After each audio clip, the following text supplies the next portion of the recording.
Alors, Karima Achour est algérienne.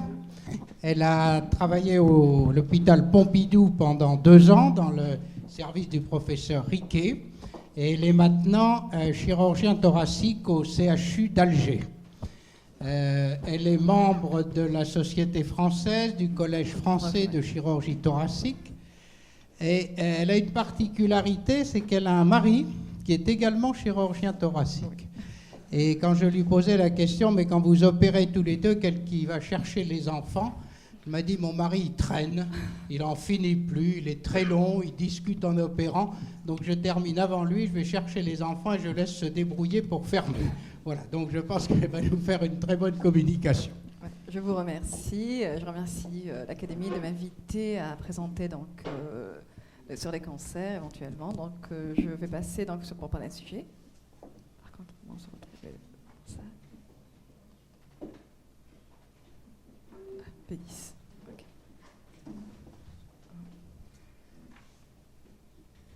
Et pour avancer, c'est ça. Okay. Donc, nous allons parler ce jour sur la place de la chirurgie dans les cancers bronchiques dans la petite cellule avec un envahissement ganglionnaire médiastinal homolatéral. Quelle est la place donc de cette chirurgie en 2013 ? Je ne signale qu'il n'y a aucun conflit d'intérêt. La dernière classification TNM qui a été donc publiée dans le JTO en 2009 et qui a été mise en pratique à partir de janvier 2010 et qui est actuellement d'ailleurs celle qu'on suit dans tous les services de chirurgie thoracique, n'a pas vraiment modifié, hormis éventuellement la taille tumorale. Celle-ci a été subdivisée en sous-groupes, sachant que c'est un élément pronostic majeur, de la tumeur allant de moins de centimètres, de 2 à 3, 3 à 5, jusqu'à supérieur à 7 cm. Deuxième point, ça a été surtout l'extension ganglionnaire. Essentiellement, la modification ganglionnaire. Pardon, merci. Ok, merci. Éventuellement aussi, la subdivision aussi du groupe ganglionnaire, aussi séparant le métastase à distance, les effusions péricardiques et pleurales. Dans le pronostic est différent. Par contre, pour ce qui était de l'atteinte ganglionnaire, celle-ci n'a pas eu une grosse modification. On gardait toujours les 14 chaînes, que ce soit dans l'ancienne classification ou la nouvelle classification. La seule chose qui a simplement modifié, c'est simplement les a subdivisées en zones.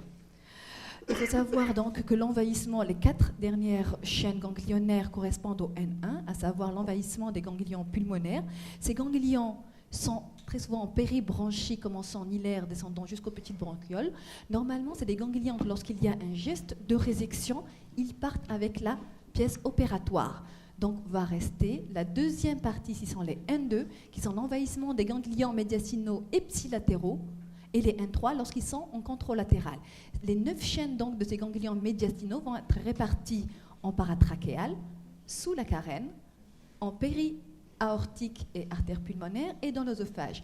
C'est important de connaître très bien leur anatomie parce que cela va conforter par la suite à savoir quel est l'examen qui va permettre le diagnostic qu'il faut savoir pour confirmer qu'ils sont malins ou pas. Il faut savoir qu'il y a une hétérogénéité de ces N2, ne se ressemblent pas. Tous les N2 ne se ressemblent pas avec différentes caractéristiques. À travers les travaux du professeur Marc Riquet, on a remarqué donc que chaque chaîne pouvait avoir plusieurs ganglions, voire même aucun ganglion sur tout son trajet. Deuxième point important, tous ces éléments lymphatiques vont se jeter essentiellement dans la circulation, soit via dans le tronc veineux ou par le canal thoracique à différents niveaux du médiastin. Ces mêmes ganglions peuvent passer de gauche à droite. Cela a été démontré sur les différents travaux sur le cadavre qu'il avait fait. Deuxième point important sur le plan anatomo-physiologique, qui est aussi très importante, ce qu'il faut savoir, c'est que ces chaînes ganglionnaires vont servir à faire une barrière à l'effusion de ces cellules métastatiques. Ça va être fait dans 30% des cas, en vérité. Ce qui va rester donc 70% des cas où ces cellules vont passer dans la circulation. Sachant que lorsqu'il y a une station ganglionnaire atteinte, cet élément, il n'y a pas vraiment d'incidence pronostique, malgré leur taille, malgré leurs caractéristiques. Par contre, lorsque nous avions 2 chaînes qui étaient atteintes, à ce moment-là, la diffusion devenait plus importante, sachant que toutefois, dans certains cas, celle-ci peut être contenue. D'où la diversification dans la prise en charge. Actuellement, on n'arrive toujours pas à garder un consensus dans la prise en charge réelle thérapeutique de ces patients. C'est quoi le stade N2 ? Le stade N2 va regrouper donc les stades 3A et 3B. La problématique de cela, c'est que ça part donc des petites tumeurs de moins de 2 cm. On peut arriver à avoir des grosses tumeurs de T4, plus de 7 cm, avec des envahissements, éventuellement des organes majeurs, à savoir le cœur et les gros vaisseaux du médiastin. Donc, pour de simples N2. Donc, c'est des patients, donc, malgré tout, qui vont nécessiter un bilan exhaustif, en comportant au minimum une fibroscopie bronchique, une TDM thoracique, un PET scan et une IRM du crâne. Pour l'éporabilité, par contre, il faut faire un bilan respiratoire important, en prenant au moins une exploration fonctionnelle respiratoire et une scintigraphie de perfusion et de ventilation lorsqu'il y avait un geste de pneumonectomie, lorsqu'il était suspecté de pouvoir le faire en péropératoire, ainsi qu'un bilan cardiovasculaire. Le N2, donc, on va le diviser en 2 catégories. On va avoir le N2 qui va être découvert, c'est un patient qu'on va opérer et qu'on va découvrir en péropératoire, qu'il a des ganglions médiastinaux qui n'avaient pas été vus au préalable à la TDM ou PET scan. C'est ce qu'on appellera donc le minimal N2. Le deuxième N2, par contre, c'est le ganglion qui a été suspecté et éventuellement conforté par les explorations préopératoires. Le pronostic de ces 2 N n'est pas le même et la prise en charge diffère aussi. Nous allons parler donc de ce minimal N2, c'est-à-dire que nous ouvrons un patient, on découvre le N2, ce qu'on va faire, c'est de continuer notre intervention, faire éventuellement une lobectomie le plus souvent, et avec un curage ganglionnaire. Et bien, on a remarqué que la survie de ces patients était meilleure que le clinical N2. Ces patients, maintenant qu'ils ont meilleure survie, que faudrait-il faire en traitement ? Faut-il faire un traitement adjuvant ou pas ?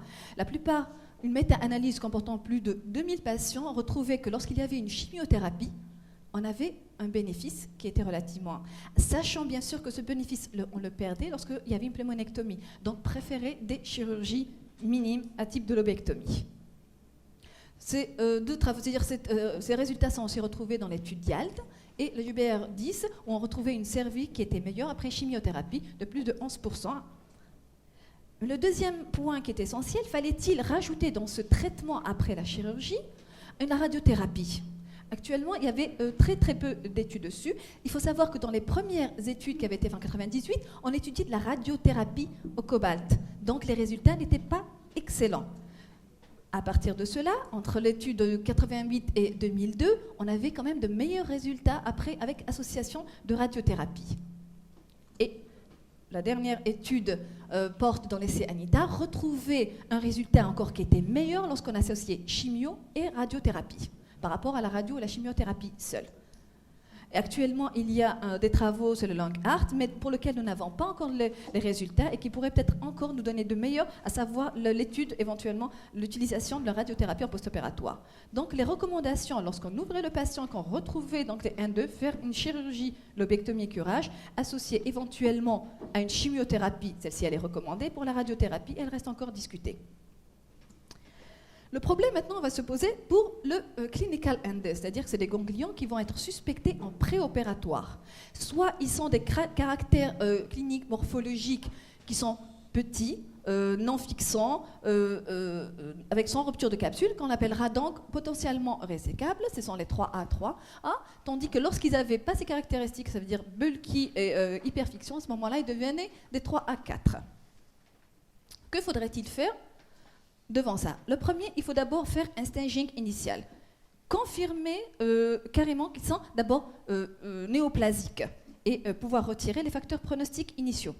Lorsqu'on a fait cela, prévoir un traitement d'induction. Par la suite, faire un restaging à la recherche de facteurs pronostiques post-induction, à savoir ont-ils vraiment répondu à l'induction? Est-ce que le dosaging est efficace? Et s'il devait rester des PN2 unicides, que fallait-il faire? Et à partir de tout cela, pouvoir faire des options thérapeutiques à travers les résultats des différents essais. Donc nous allons aller à la première, c'est à savoir le staging initial. Il faudrait donc confirmer les ganglions qui étaient suspectés à la TEP et à la TDM. Quelles sont maintenant la pertinence de ces deux examens? Il faut savoir que la TEP a une meilleure sensibilité, spécificité avec une valeur prédictive positive meilleure que la TDM. Certes, ça, jusque maintenant, tout le monde le savait. Mais par contre, elle ne nous donnera jamais le diagnostic histologique. Pour cela, il faudra faire des examens mini-invasifs. Et ce que nous pouvons faire, ce sont les ponctions transbranchiques ou les transœsophagiennes. C'est ce qu'on appelle la première l'ébus et l'EUS. Et vous voyez que ces deux explorations mini-invasives vont permettre de pouvoir faire un staging presque de quasiment tous les ganglions qui sont dans le médiastin, sachant bien sûr que c'est un examen cytologique. Mais d'entre les mains expertes, nous pouvons voir que pour l'EUS, la transœsophagienne, à partir de 18 études portant sur plus de 1200 patients, lorsqu'il y avait un TDM qui était anormal, la sensibilité arrivait jusqu'à 90%. Et pour l'EUS, cette sensitivité arrivait jusqu'à 93%. Mais il arrivait des fois qu'on ne puisse pas faire le diagnostic, sachant que c'est un examen, celui-ci avec diagnostic cytologique. Donc, il était amené à faire un diagnostic invasif par la médiastinoscopie essentiellement. C'est un acte chirurgical qui va se faire au bloc opératoire à travers une incision susternale et on va introduire ce médiastinoscope et je reporte là la région qui va pouvoir être explorée, à savoir en paratrachéal, droite, gauche, on est un petit peu embêté par la crosse de l'aorte et on peut arriver jusqu'au niveau en intertrachéobronchique en poussant un petit peu, en réclinant un petit peu l'artère pulmonaire. À partir de cet acte, on peut avoir un gros morceau biopsique pour lequel les anapathes pourront faire un diagnostic. Il va nous donner aussi des petits repères parce qu'il va nous donner des fois des éléments macroscopiques, à savoir si les ganglions sont fixés ou s'il y a une rupture capsulaire, c'est des éléments en faveur de la néoplasie, certes. Donc, on a confirmé que ces fameux petits ganglions étaient malins. Donc, il fallait rechercher des facteurs pronostiques. Ces facteurs pronostiques vont être dépendants pas simplement du ganglion lui-même, mais à partir aussi de la tumeur, sachant que plus la tumeur augmente de taille, moins la survie est meilleure. Et cela est significatif sur la plupart des grosses séries. Ça va se jouer aussi sur le nombre de sites. Plus on a de sites malins qui ont été prélevés, moins la survie est meilleure. Donc l'unicite aura un meilleur résultat. Et cela se voit aussi sur la plus grosse des grosses séries. La taille du ganglion, à savoir qu'un ganglion est considéré comme étant malin s'il est plus de 1 cm ou 1,5 cm lorsqu'il est en intertrachéobronchique. Donc plus s'il dépasse les 2 cm, son pronostic va être péjoratif, comme dans la série de Riquet qui montre bien que les métastases normales ont une meilleure survie que les bulky.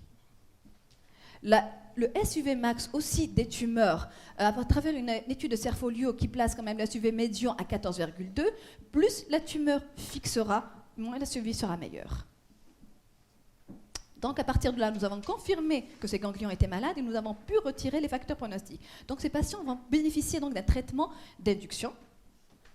Et à partir de cela, quel traitement d'induction faut-il faire? La chimiothérapie, bien sûr, est le traitement idéal. Sur une méta-analyse, à travers les plus grosses séries de Depierre, Naguet, Pass, Ross et Roth, on remarque quand même qu'il y a une petite amélioration, une survie qui est meilleure avant avec une chimiothérapie d'induction. Et nous obtenons, sur ces grosses séries aussi, une réponse qui est objective, significative. Sachant que la mortalité n'est pas différente, puisque nous, chirurgiens, on a toujours peur que ces traitements d'induction augmentent cette mortalité chirurgicale. Mais la plupart des séries ont montré qu'avec ou sans chimio, les résultats étaient toujours les mêmes. Donc, c'est une chimiothérapie qui ramènera quelque chose avec un minimum de mortalité.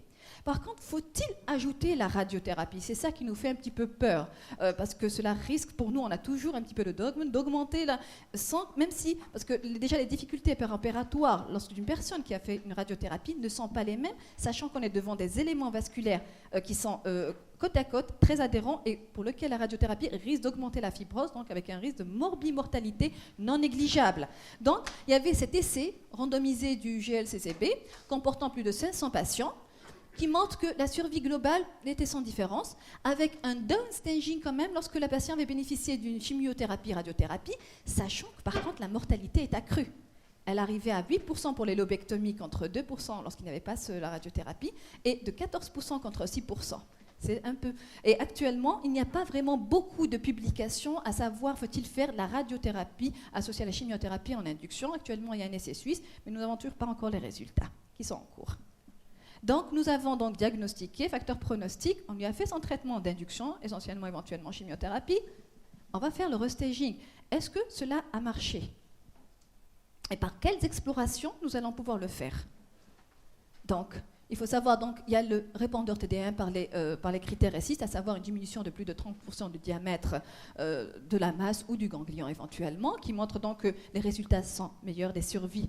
Nous avons des survies qui sont meilleures lorsqu'ils étaient répondeurs TD1. Répondeur PET, à savoir que lorsque la fixation diminuait de plus de 60%, on avait des survies qui étaient meilleures. Et par contre, maintenant, certes, ça c'est comme tout à l'heure, c'est la même chose. On a la TDM et la PET, mais nous n'avons toujours pas la preuve histologique qu'il y a eu stérilisation du foyer ganglionnaire. Donc, l'idéal, bien sûr, nous n'allons pas outrepasser les bus et les trains puisqu'ils étaient cytologiques. Donc, il faut avoir un morceau qu'il faut envoyer aux anapathes. Donc, il faut refaire une remédiastinoscopie, ce qui est encore aggrave parce que c'est une intervention, la première. Donc, aller rechercher un autre fragment, et il faut aller toujours rechercher le fragment, la zone, la chaîne pour lequel on avait prélevé initialement. Ce qui fait que tous les éléments qui étaient au préalable vont encore se coller. Alors, s'il a encore plus bénéficié d'une chimioradiothérapie, la fibrose va être plus importante, ce qui va encore augmenter, diminuer la sensibilité, mais et augmenter aussi le risque de morbimortalité. Et d'ailleurs une qui le marque très très bien. Mais donc on voit que la sensibilité a légèrement diminué. Celle-ci, par contre, il a retrouvé 29%. Mais sinon, en général, la plupart des séries donc, montrent que lorsqu'il y a une remédiastinoscopie, la sensibilité diminuée qu'il fallait par rapport à une première médiastinoscopie. Donc, ce que nous préconisons actuellement dans le staging et de le restaging, c'est que dans le premier staging, préférer les bus à EUS, sachant qu'il faut que ça soit fait dans les mères expertes, et garder, après chimiothérapie d'induction éventuellement, dans le restaging pour la médiastinoscopie première, qui a une sensibilité, une spécificité qui sera meilleure. Reste donc maintenant, puisqu'on a prouvé, le dose staging. Pourquoi exiger donc ce dose staging? Est-il pertinent? Amène-t-il une survie de plus à 5 ans? Et quel est le pronostic lorsqu'on sait qu'il reste une chaîne ganglionnaire atteinte? Eh bien, il faut voir que ce dose staging existe. C'est-à-dire qu'on est passé de P1,2 à YN0N1. À ce moment-là, il est retrouvé dans la plupart des séries. Sachant que lorsque nous avons ce dose staging, la survie était meilleure pour ceux qui étaient restés P1,2.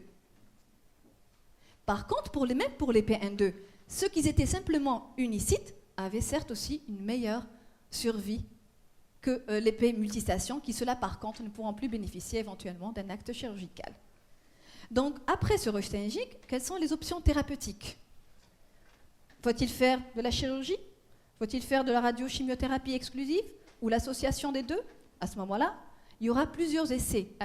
En 2012, les deux derniers essais qui sont sortis, à savoir les ORTC et l'intergroupe, ils ont un petit peu contesté la place de la chirurgie dans leurs résultats, sachant bien sûr qu'il y a eu quand même un biais, un manque d'homogénéité dans le type de malades qui sont inclus, le type d'inclusion et la sélection post-inclusion. On va en parler ici. Voilà, au niveau des ORTC et l'intergroupe, ils ont trouvé qu'il n'y avait pas de différence significative dans les deux essais, chirurgie versus chimioradiothérapie exclusif. Donc, pourquoi fallait-il faire de la chirurgie pour ces patients? Mais on va étudier après chacun des deux essais et on va voir un petit peu le manque d'homogénéité dans les deux.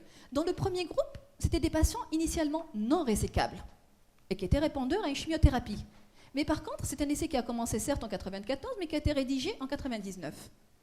C'est des patients donc, qui ont bénéficié d'une radiothérapie 60 degrés, et ceux qui avaient bénéficié d'une chirurgie, par contre, ils ont eu un maximum de pulmonectomie. On sait très bien que la pulmonectomie est source de morbimortalité qui est relativement importante.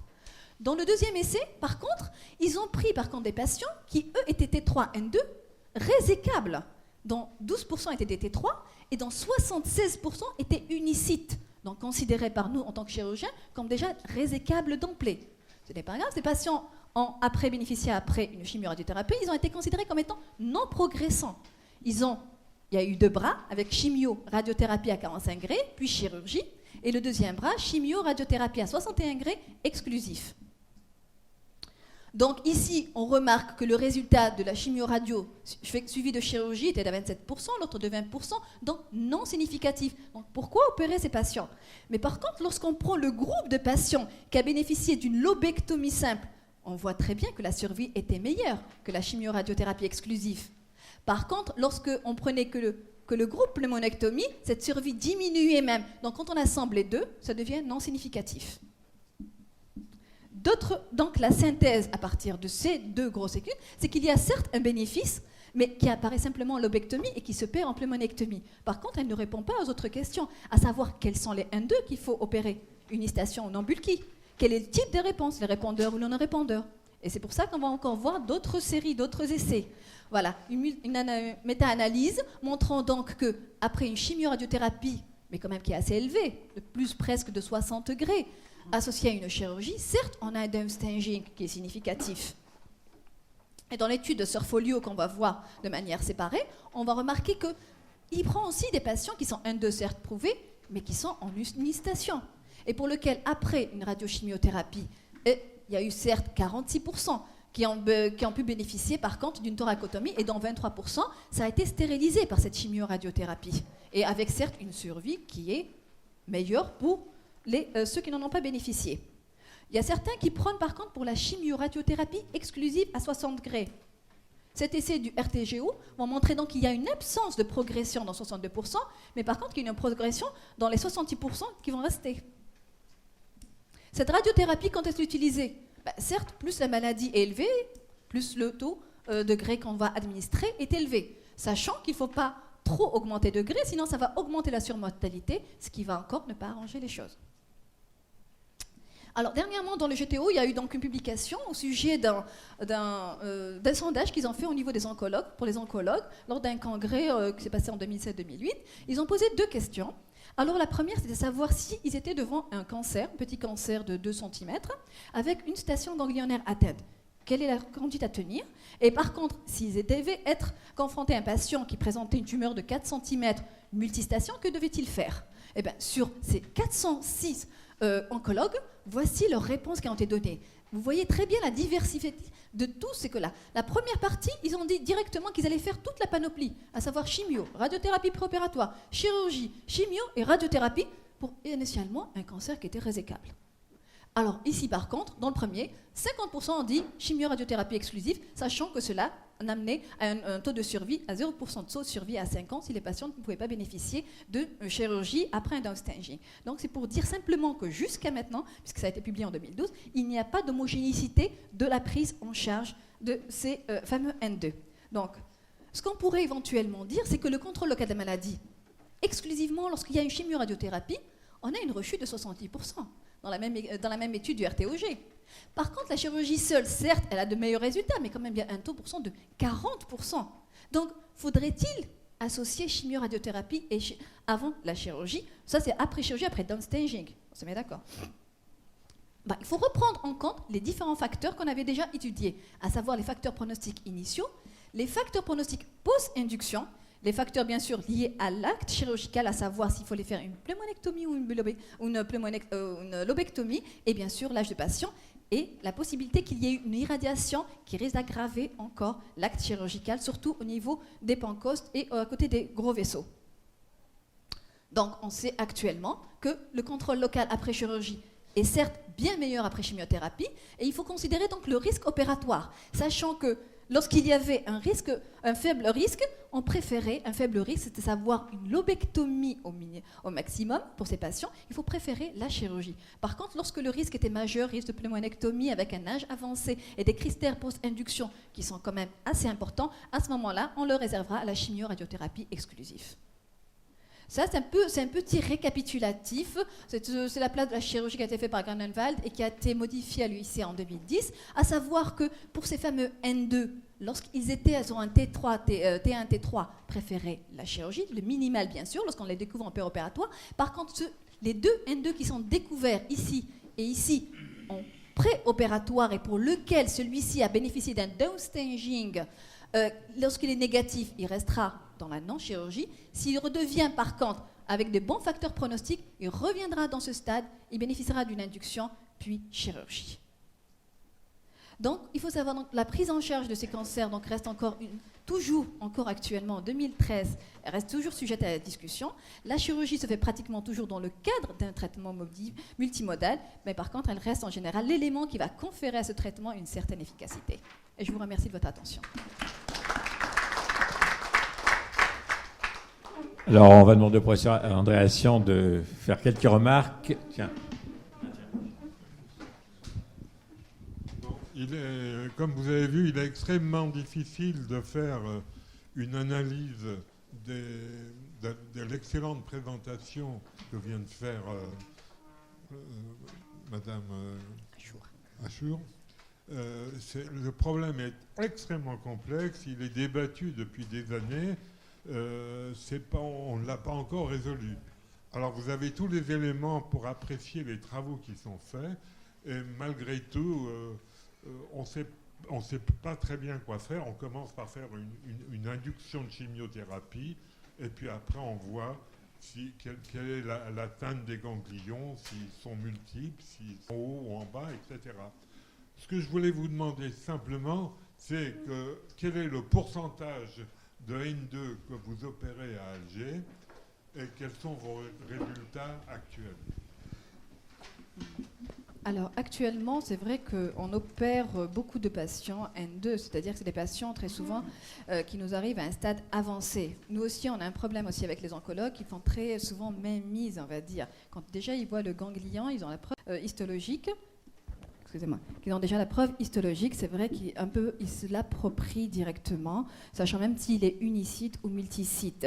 Par contre, c'est vrai que lorsqu'on est dans ces comités de concertation, nous arrivons un peu à les récupérer, mais c'est un peu, on va dire... Mais par contre, le nombre est relativement assez important, puisque cela dépend aussi de la taille tumorale, aussi qui est relativement importante. Nous sommes dans une région, c'est-à-dire dans les grandes villes, le problème ne se pose pas. Nous avons presque, on va dire, un petit peu les mêmes chiffres qu'un peu, mais c'est surtout dans les régions un petit peu rurales et dans le sud où se pose le problème du diagnostic initial, et la prise en charge se fait essentiellement déjà par le pneumologue, qui l'envoie directement vers l'oncologue, sachant que les grands centres de chirurgie thoracique sont dans les grandes villes et non pas à l'intérieur du pays. Donc c'est très souvent l'oncologue qui fait barrage et que c'est lui qui filtre ces genres de malades. Donc les chiffres réels, on va dire, ils n'arrivent pas en chirurgie pour nous, ils restent automatiquement en oncologie, sachant que la survie à 5 ans pour l'oncologie, c'est 0% de survie à 5 ans. Donc les chiffres ne peuvent pas être vraiment corrélés. Est-ce qu'il y a d'autres interventions, d'autres questions? Eh bien, merci beaucoup, Madame Achour.